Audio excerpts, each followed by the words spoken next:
101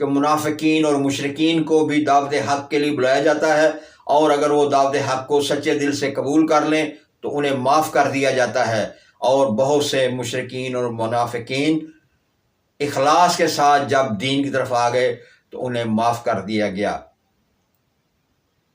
آج بھی ہم اپنے تمام دوستوں سے یہی گزارش کرتے ہیں کہ وہ پورے خلوص کے ساتھ دین حق پہ چلیں، دین حق کی دعوت دیں۔ دین حق کی دعوت دینا تمام مسلمانوں پر عین فرض ہے۔ جو مسلمان صرف عبادت کرتے ہیں اپنی حد تک اور دعوت اسلام کا کام نہیں کرتے، وہ بھی ذرا اپنے متعلق غور کریں، کیونکہ وہ جو اعمال کر رہے ہیں وہ بظاہر ان کے اپنے ہیں، لیکن دعوت حق کہنا بھی ان پر عین فرض ہے، اور یہ اللہ کا حکم ہے۔ اپنے پیارے نبی صلی اللہ علیہ وآلہ وسلم کا یہ حکم ہے کہ آنے والے لوگوں کو میری بات پہنچا دو۔ اگر ہم اللہ کے نبی کی بات آنے والے لوگوں تک نہیں پہنچاتے تو ہم اس حدیث کی نفی کرتے ہیں، اس کی مخالفت کرتے ہیں، اور جو شخص حدیث کی مخالفت کرتا ہے وہ کبھی کامیاب نہیں ہوتا۔ اس کے لیے دنیا میں بھی رسوائی ہے اور آخرت میں بھی رسوائی ہے۔ وقتی طور پر بھلے وہ کامیاب ہو جائے، اس کو شہرت مل جائے، لیکن حقیقت میں اس کے لیے دنیا میں ناکامی اور آخرت میں بھی ناکامی ہے۔ اللہ ہمیں ایسی مشکل سے بچائے، ایسی برائی سے بچائے۔ اللہ ہمیں نیکی کی توفیق دے، احادیث پر عمل کرنے کی توفیق دے، قرآن و سنت پر عمل کرنے کی توفیق دے۔ اللہ اپنی رحمت سے ہمیں قرآن و سنت اور حدیث پر قائم رکھے اور ہمیں دعوت دینے والا بنائے۔ ہم دین کی دعوت دیں، پوری دنیا میں یہ دین پھیلے گا انشاءاللہ تعالی۔ سبحان ربک رب العزت عما یصفون وسلام علی المرسلین والحمد للہ رب العالمین۔ دیکھتے رہیں چراغ رحمت HD اسلامک۔ آئندہ پروگرام تک اجازت، اللہ نگہبان۔